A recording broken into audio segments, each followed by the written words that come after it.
Good morning, everyone. Welcome to the course of Computer Networks for third year, sixth semester. I'm Neha Sharma, Assistant Professor at Department of Electronics and Communication Engineering at Engineering College, Jhalawad. So let's get started today's lecture. So we are going to discuss about Internet Protocol. So for the identification of your PCs and your devices in your network, we use this Internet Protocol. Okay.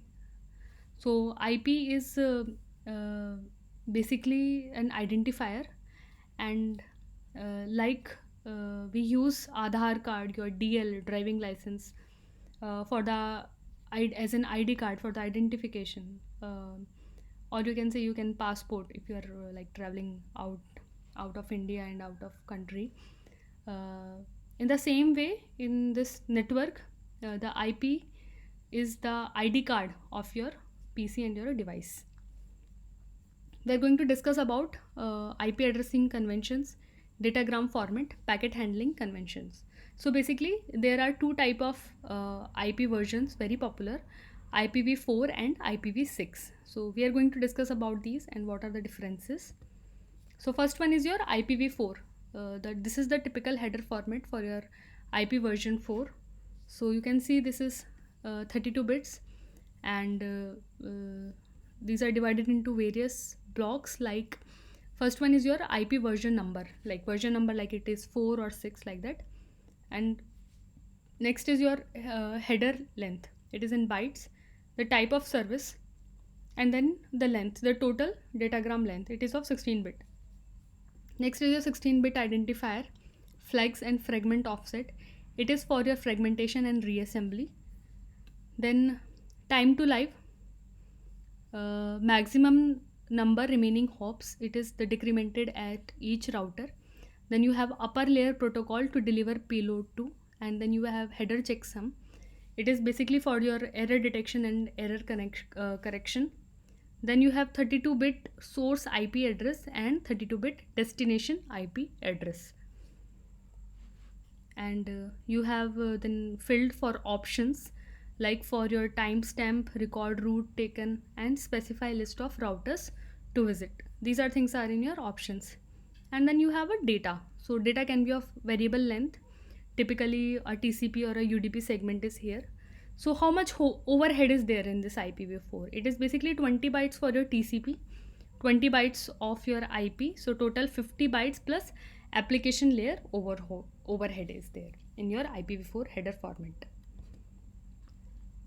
So your IP address and classification.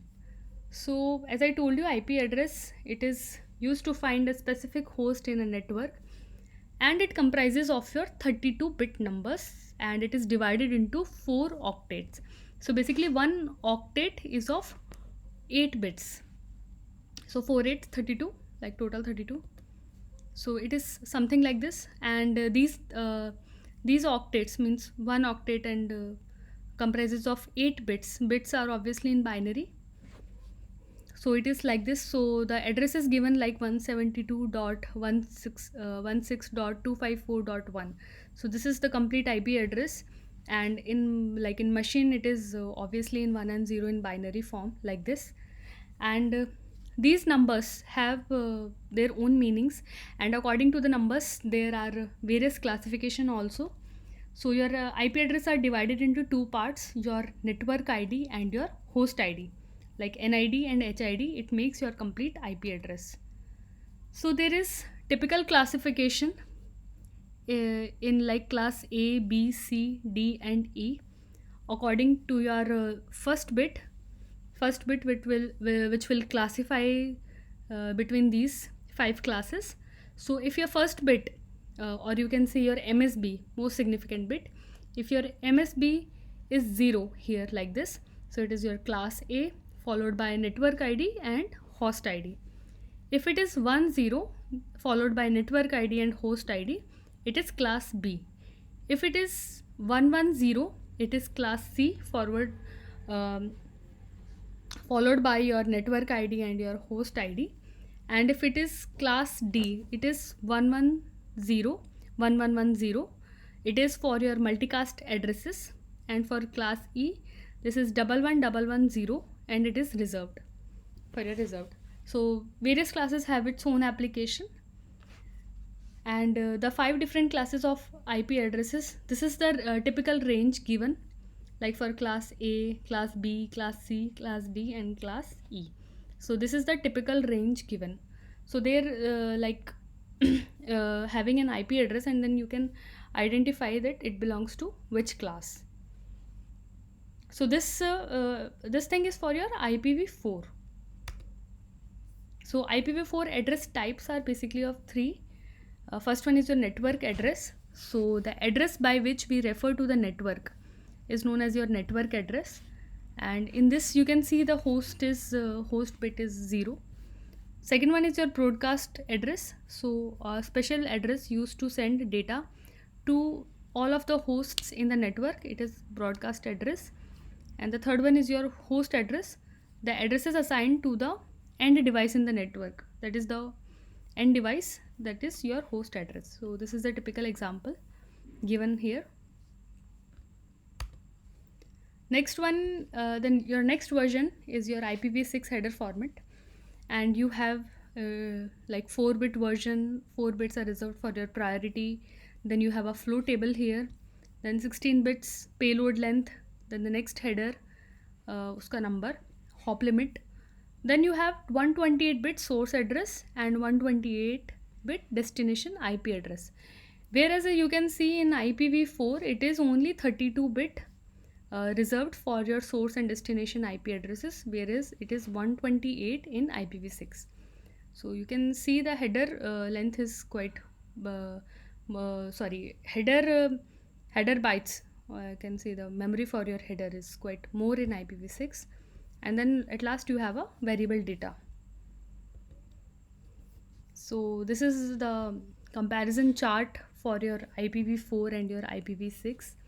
So the first point is like it is 32-bit length and this is 128-bit of length, and fragmentation is done by sender and forwarding routers, and in this fragmentation is done only by the sender, and there is no packet flow identification in this, and packet flow identification is available within the IPv6 header using the flow label fields. Checksum field is present in the header, and there is no checksum bit in the header in IPv6. So as I told you, this checksum bit is basically for your error identification, for your error detection. If there is any misplacement in the, is there any misplacement in any of the bits of your header, so for that we use this checksum. In previous lectures we discussed how this checksum thing worked, like you take one's complement and then you send the same, like that. So option fields are available in header, and no option field but extension headers are available here. So you have a different sort of protocol like address resolution protocol available for mapping of your IPv address to MAC address in your IPv4, while in IPv6 you have address resolution protocol ARP, which is replaced with the neighbor discovery protocol. So the name of the protocol is like quite changed here, but the mapping thing is same. So broadcast message are available and broadcast messages are not available in IPv6. Static IP address or DHCP is required to configure IP address, whereas in IPv6 auto configuration sort of facility is available, of addresses is available. So you can see the differences between IPv4 and IPv6, which is like quite popular nowadays. These are and both have their own like advantages and disadvantages and their own application to be used. So that's all for today. Thank you so much.